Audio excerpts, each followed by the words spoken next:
Everyone, welcome back to my channel. I am Sanjana Made और हम लोग हेनरी फ्यूअल के 14 प्रिंसिपल्स पढ़ रहे थे। मैंने 7 जो प्रिंसिपल्स है वो ऑलरेडी कवर किए हैं और अगले 7 हम लोग देखने वाले हैं। तो हम ये 8 पॉइंट पे थे, सेंट्रलाइजेशन एंड डिसेंट्रलाइजेशन। सेंट्रलाइजेशन माने क्या कि एक ही अथॉरिटी है, टॉप अथॉरिटी, और जो भी पावर्स होते हैं, जो भी ड्यूटीज होती है, किसको क्या एलोकेट करना है, कौन क्या काम करेगा, ये सब टॉप मैनेजमेंट देखता है। ठीक है, ये पॉसिबल तब होता है जब एक छोटा सा ऑर्गेनाइजेशन हो। ठीक है, तो सारे डिसीजन ये एक आदमी ले सकता है, मतलब टॉप मैनेजमेंट। पर अगर एक बहुत बड़ा ऑर्गेनाइजेशन हो, उसमें बहुत डिपार्टमेंट हो, ऑडिट डिपार्टमेंट, उसके बाद आईटी डिपार्टमेंट, है ना, उसके बाद अकाउंट्स डिपार्टमेंट, सेल्स डिपार्टमेंट, ऐसे बहुत सारे डिपार्टमेंट्स हो, तो वहां पे लोगों को हैंडल करना पॉसिबल है क्या? नहीं। क्यों? क्योंकि इतने सारे लोग हैं, इतने सारे डिपार्टमेंट है, एक आदमी कैसा हैंडल करेगा? नहीं कर सकता। तो इसलिए वहां पे डिसेंट्रलाइजेशन यूज किया जाता है। मतलब क्या कि जो ये टॉप मैनेजमेंट के नीचे जो मिडिल लेवल मैनेजमेंट में होते हैं, उनको अथॉरिटी दी गई। मतलब अभी ऑडिट डिपार्टमेंट का कोई हेड एलोकेट किया जाता है, सेल्स डिपार्टमेंट का कोई हेड एलोकेट किया जाता है, और अगर कोई दूसरा डिपार्टमेंट है तो उसका आईटी डिपार्टमेंट है, उसका हेड एलोकेट किया जाता है। तो यहाँ पे डिसेंट्रलाइजेशन होता है। और फिर देखो, ऑर्गेनाइजेशन में ये दोनों का बैलेंस मेंटेन होना बहुत जरूरी होता है, डिसेंट्रलाइजेशन भी और सेंट्रलाइजेशन भी। जहाँ पे जिस चीज की जरूरत हो वहां पे वो इम्प्लीमेंट होना चाहिए, नहीं तो फिर प्रॉब्लम होगा। ठीक है, जहाँ पे हम लोग को सेंट्रलाइजेशन चाहिए, जैसे कि छोटा सा ऑर्गेनाइजेशन है, तो वहां पे सेंट्रलाइजेशन ही यूज करना है। वहां पे डिपार्टमेंट, ये किराने वाले दुकानदार है, ये डिपार्टमेंट बांट के क्या करेगा? क्योंकि उसके उसके अंडर तो 4 ही आदमी काम करते। पर अगर इतना बड़ा ऑर्गेनाइजेशन है, वहां पे एक आदमी नहीं संभाल सकता सब कुछ, इट इज नॉट पॉसिबल। तो वहां पे डिपार्टमेंट्स बांटने ही पड़ेंगे, और ये दोनों का भी बैलेंस मेंटेन करना बहुत जरूरी होता है एक ऑर्गेनाइजेशन के लिए। ठीक है, नेक्स्ट है स्केलर चेन। स्केलर चेन मतलब क्या? ये एक चेन है, टॉप टॉप मैनेजमेंट से लेके बॉटम। अभी इसका एक छोटा एग्जांपल देती हूँ मैं। स्कूल में जाते थे हम लोग, तो स्कूल में अगर प्रिंसिपल को कुछ मैसेज कन्वे करना रहता था, तो देखो, ये प्रिंसिपल है अपनी, वो प्रिंसिपल को बोलना है कि इस साल की फीस थोड़ी बढ़ाई है।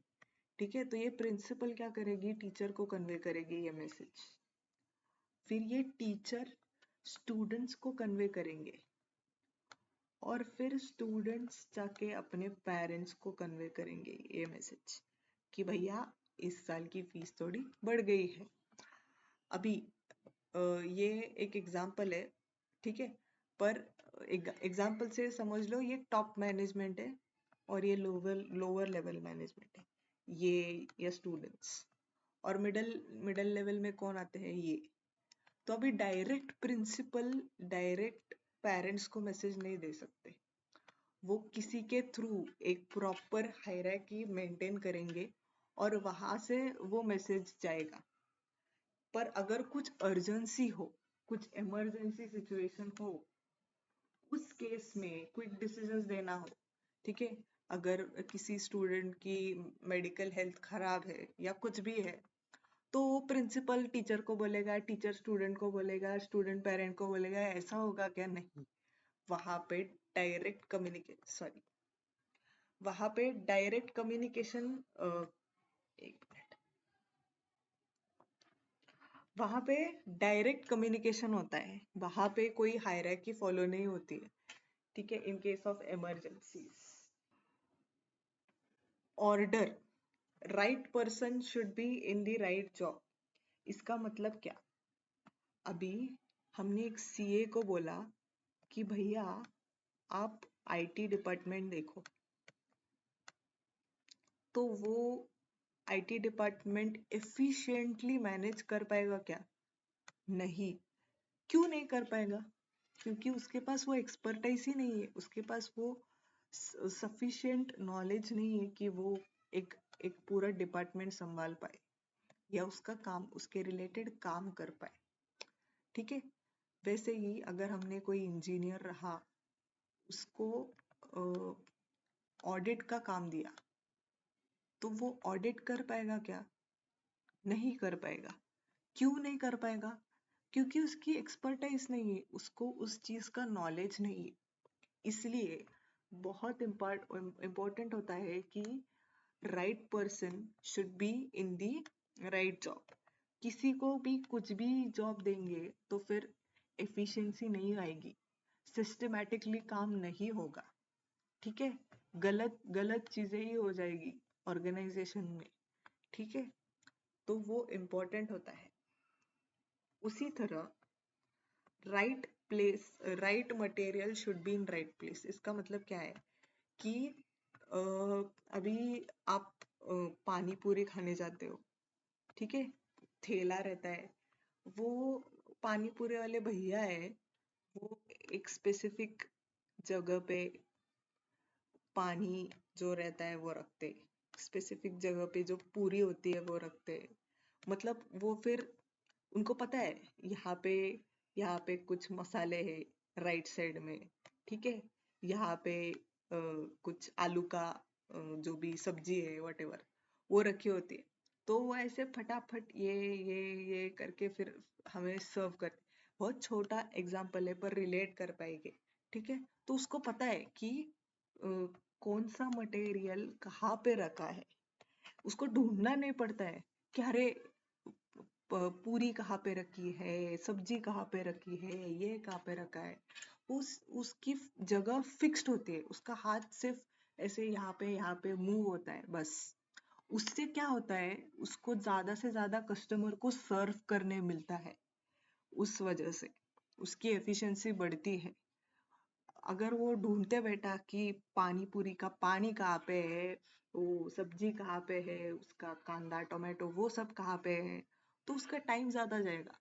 अगर उसको पता है कौन सी चीजें कहाँ पर है, तो वो ऐसे फटाफट पानी पूरी सर्व कर सकता है। यही यही होता है, right material should be in right place. जो भी ऑफिस रिलेटेड डॉक्यूमेंट्स है या जो भी, या हम लैपटॉप में फाइल सेव करते हैं, तो वो फाइल जहाँ पे हम लोग एक सिस्टमैटिक वे में ही हमें वो सेव करके रखनी चाहिए, है ना। It ensure systematic and efficient working, ठीक है, हमको ढूंढना नहीं पड़ेगा किसी चीज को। नेक्स्ट है प्रिंसिपल ऑफ इक्विटी। इक्विटी मतलब क्या? कि सबको इक्वल ट्रीट करे, सबको इक्वल ट्रीटमेंट मिलनी चाहिए। मतलब क्या कि ये एम्प्लॉय एक्स जगह से बिलोंग करता है इसलिए इसको ज्यादा सैलरी देंगे, कि ये एम्प्लॉय वाई जगह से बिलोंग करता है इसलिए इसको कम सैलरी देंगे। ये ऐसा भेदभाव, या ये एक्स कास्ट से है तो इसको कम सैलरी देंगे, ये एक्स कास्ट से इसलिए इसको ज्यादा सैलरी देंगे, ये सब करना है क्या? ये सब हमको नहीं करना है। यही ये प्रिंसिपल बोलता है कि इसको फेयरनेस, काइंडनेस और जस्टिस से ट्रीट करना चाहिए, ना कि उसको कास्ट से, उसका रिलीजन क्या है, उसका जेंडर क्या है, उसका एज क्या है, ठीक है।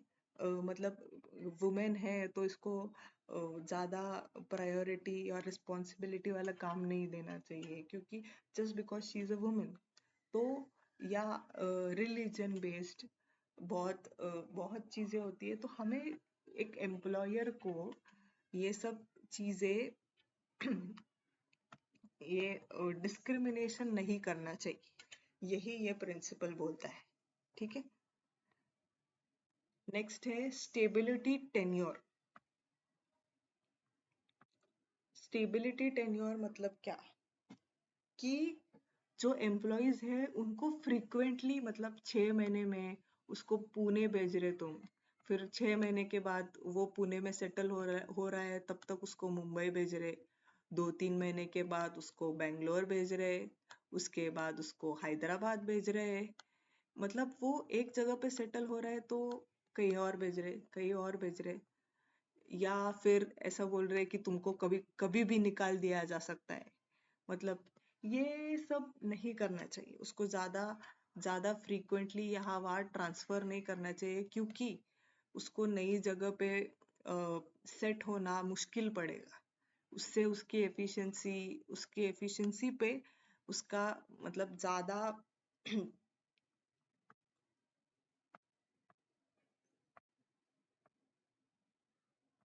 एक सेकेंड, उसके एफिशिएंसी पे उसको बहुत फर्क पड़ेगा, उसके एक्सपीरियंस, उसका लॉयर, ये बहुत डिपेंड करता है। अगर तुम उसको स्टेबिलिटी दो, एम्प्लॉय को स्टेबिलिटी दो, तो उसको जॉब सिक्योरिटी दो, तो उसकी एफिशिएंसी बढ़ेगी, उसका एक्सपीरियंस बढ़ेगा उस पर्टिकुलर चीज में या जगह में, उसको वो वो वर्क कंडीशन की नॉलेज होगी, उसकी लॉयलिटी भी बढ़ेगी। ठीक है। नेक्स्ट है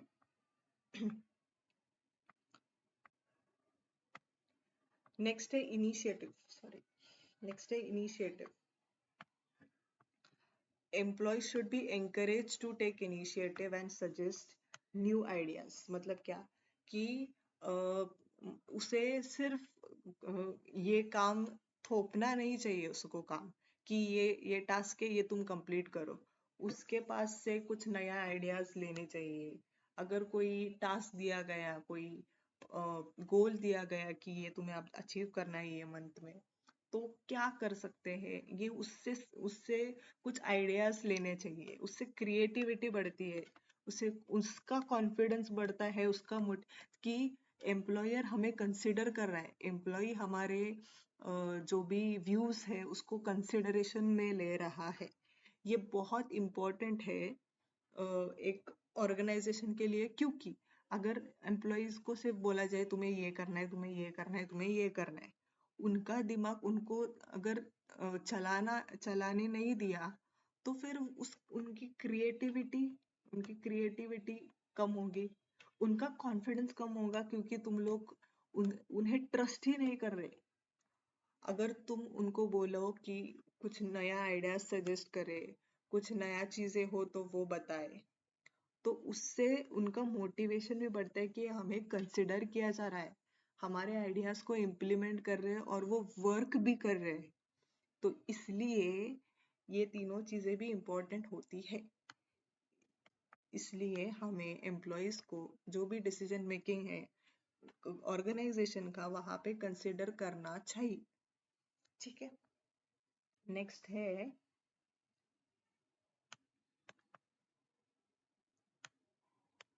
नेक्स्ट है एस्पायरेट डे कॉप्स। इसका मतलब क्या, एम्प्लॉयज में यूनिटी बनी रहनी चाहिए। कोई किससे झगड़ रहा है, कोई किससे लड़ रहा है, ये डिपार्टमेंट में वो डिपार्टमेंट, अनहेल्दी कंपटीशन चालू है, तो ये सब नहीं होना चाहिए। कोऑपरेट करना चाहिए, हर एक जो डिपार्टमेंट बांटे गए हैं उसमें कोऑपरेशन होना चाहिए। ठीक है। अगर कोई कम पड़ रहा है तो दूसरे वाले डिपार्टमेंट को उन्होंने मोटिवेट करना चाहिए, उससे हार्मनी बढ़ती है। जो ऑर्गेनाइजेशन में जो भी सराउंडिंग होती है, वो अगर पॉजिटिव नहीं रही तो वो एम्प्लॉय पे इम्पैक्ट डालती ही डालती है। तो इसलिए ऑर्गेनाइजेशन में हार्मनी मेंटेन करना बहुत जरूरी है, बहुत ज्यादा जरूरी है। तो इसलिए वो एनवायरनमेंट बैठ जाता है। अगर अच्छा एनवायरनमेंट ना रहा तो एम्प्लॉय को काम करने का मन नहीं करता है। This is the fact. इसलिए it it improves morale, of the organisation.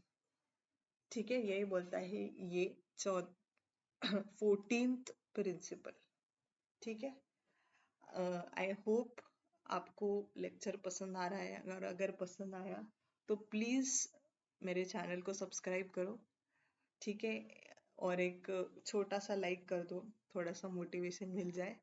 Okay, thank you so much.